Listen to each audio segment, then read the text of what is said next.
Picture this. Someone earns $3,000 a month. Their rent is $1,200. Their car payment? $850.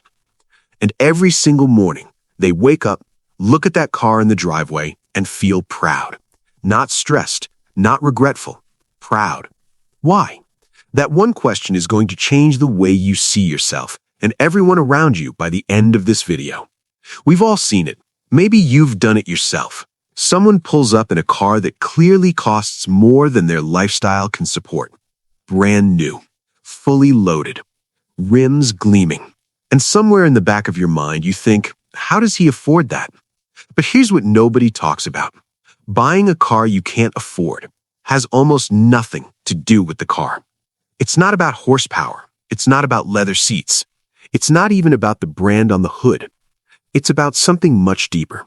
Something most people never stop to examine about themselves. Today, we're going inside the mind of someone who buys a car that stretches or completely destroys their budget. And I'll be honest with you right now, some of what you're about to hear might feel uncomfortably familiar, because the psychology behind this, it's more human than most of us want to admit. There are 5 deep psychological reasons why people do this.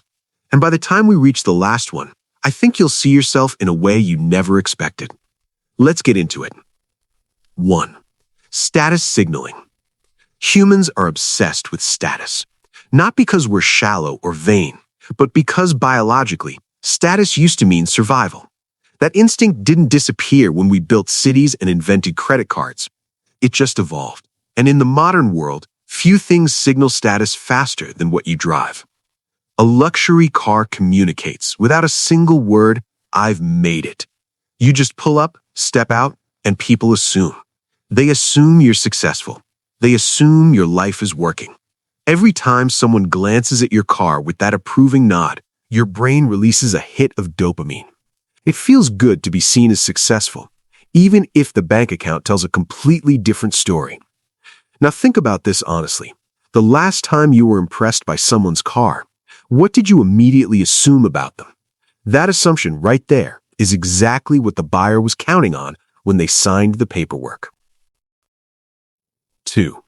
Identity and self-worth. Most people have a gap in their self-story, a gap between who they are right now and who they want to become.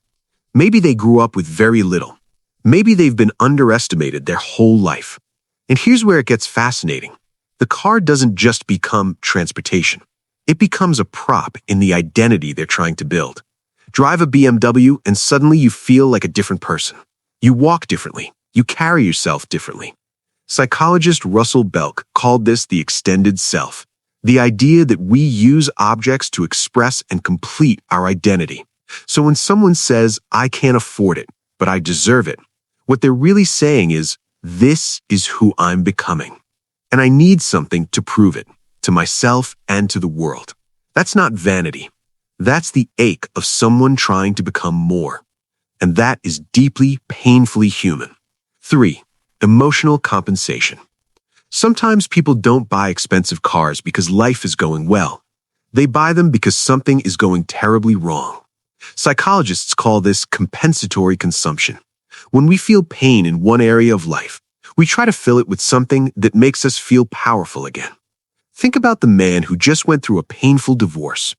Within 3 months, he's leasing a sports car he has no business leasing. Or the woman passed over for a promotion she deserved. That same week, she's at the dealership.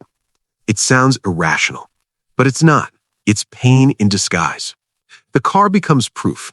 Even if that part of my life is falling apart, this shows I'm still moving forward. The danger is when that monthly payment adds to the exact stress you were trying to escape. You buy the car to feel better. The payment makes you feel worse. And the cycle continues, always starting with a wound that never got properly addressed. 4. Social pressure and environment. You're doing fine.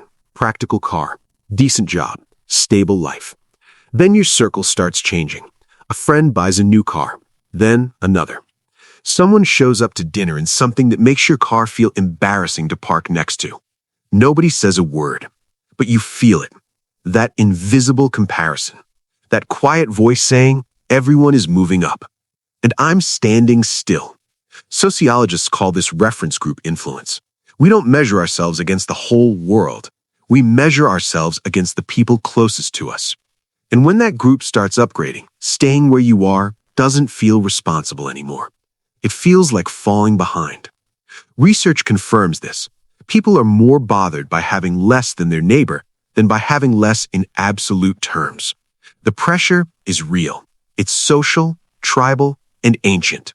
And sometimes, without even realizing it, a car becomes the price of admission to the life you think you're supposed to be living. The hidden driver, fear. This is the one nobody talks about, the one living underneath all the other reasons. And it's the hardest one to admit. It's fear, not fear of anything obvious. It's the fear of being ordinary, the fear of being overlooked, the fear that if you don't present something impressive, no one will take you seriously. And a car is immediate, visible, undeniable. You can fake confidence in conversation, but the car is either in that parking lot or it isn't. It becomes silent, powerful proof. Proof to the parent who doubted you. Proof to the ex who left. Proof to the younger version of yourself who never felt like enough. Here's the twist, though. Genuinely wealthy people, the ones who could pay cash for anything they want, most of them drive practical, understated cars. Not because they're cheap, but because they have nothing to prove. Their worth isn't parked in a driveway. They've already answered the question most people are trying to answer with a car purchase. Am I enough? And that is the deepest truth in this entire video. The louder someone signals their success, the less certain they actually are of it. So let me ask you something. Is there a purchase you've made where the real reason had nothing to do with practicality? What were you trying to prove? And who were you proving it to? A parent? An ex? A younger version of yourself who just wanted to be seen? There's no judgment here. The psychology behind these decisions isn't weakness, it's humanity. It's the universal desire to matter, to belong, to be enough. The question was never whether you feel these things. You do. Everyone watching this does. The only real question is, are you aware of it? Because awareness is always where change begins. A car is just metal, rubber, and glass. Its only job is to move you from one place to another. But the reason you choose a specific car, that's a window into your fears, your wounds, your hunger to finally be seen. And none of that is ever solved by a monthly payment. The status fades when a newer model comes out. The validation disappears when the comments stop. But the person underneath all of it, the one quietly trying to feel like enough, that person deserves to know their value was never in the driveway. So the next time you feel that pull towards something you can't afford, stop and ask yourself one honest question. What am I really looking for right now? Because if you can answer that honestly, you'll make better decisions. Not just about cars, about everything. Drive what makes sense. Drive what brings you joy. But know exactly why you're driving it. And if this video made you see yourself differently today, that's not an accident. That means you're someone who actually wants to understand themselves. And that is worth more than any car in any showroom in the world. I'll see you in the next one.